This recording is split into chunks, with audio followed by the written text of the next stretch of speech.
Hey friends, if the volume is too loud on the lowest setting on your computer, then please watch this video. I will guide you through the resolutions. The first solution is to check for hardware issues. So there are a lot of hardware products which are created such that they are supposed to produce a higher volume. And if that is the case with your system, then you will have to do something about the hardware before anything else. The second one is to check the media player. There are a lot of media players, especially VLC, which will keep volume higher than usual. But I think that you can still reduce it using the volume slider. So it will be low on lower settings, but it will be louder than usual. So you can change the settings accordingly. It is just normal. The next is to update the audio drivers. Search for device manager in the Windows search bar and open the device manager.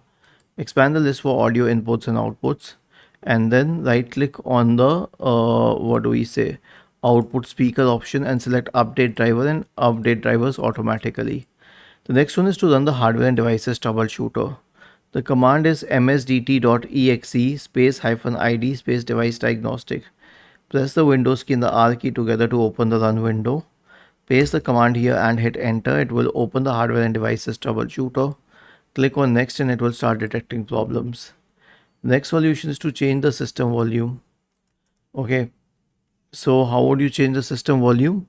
I mean, it may be that you may be trying to change it from the media player, but it's not working. So just change the system volume using the slider in the system tray. And finally, perform a clean boot. Why a clean boot? Because a lot of third-party software products like Volume Master are going to impact the volume on your system, and you may not even know about it. So to isolate that probability, a clean boot would be very helpful. Search for system configuration in the Windows search bar and open system configuration.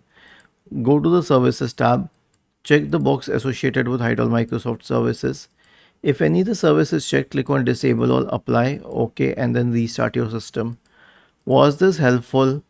If yes, then please subscribe to the channel. If not, then let us know in the comment section of the video on how we could help you further.